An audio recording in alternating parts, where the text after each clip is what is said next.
মানুষেরা বলে যে মা বাবার কাছে নাকি তার সমস্ত সন্তানরা একই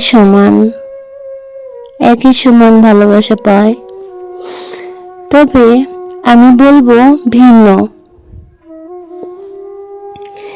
যে সন্তান বেশি টাকা পয়সা ইনকাম করে মা বাবাকে দিতে পারে, সেই সন্তানকেই মা বাবা বেশি ভালোবাসে। আর যে কিছু করতে পারে না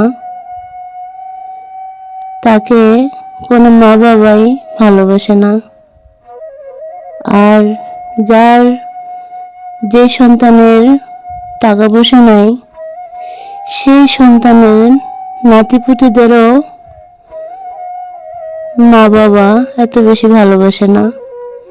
যে সন্তানের টাকা বেশি থাকে সেই সন্তানের সন্তানদেরকেও নাতিপুতিদেরকেও মা বাবা বেশি ভালোবাসে, কেননা তার বাবা মোটা টাকা কামাই করে, তার বাবার পকেট ভর্তি টাকা আছে, তার বাবার বাড়ি আছে, গাড়ি আছে। এগুলো দেখে তার সন্তানকে বেশি বেশি আদর করে। আর যে ছেলের ইনকাম নেই ওই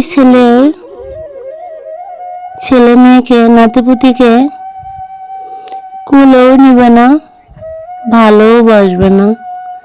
বাইরে থেকে একটা মজা নিয়ে আসলে যার বাবার বেশি টাকা তার সন্তানকে এই মজাটা দিবে। যে গরিব তার সন্তানকে খাওয়াতে পারে না ওই সন্তানের নাতিপুতিকে আর ভালোবাসে না। তা আমি বলবো দুনিয়াটা হইতেছে স্বার্থ। যেখানে স্বার্থ আছে সেখানে ভালোবাসাও আছে, যেখানে স্বার্থ নেই সেখানে কোনো ভালোবাসা নেই।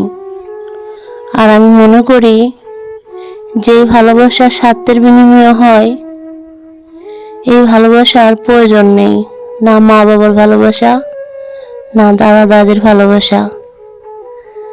আর দুনিয়াটা হইতেছে স্বার্থের পেছনে দৌড়ায়।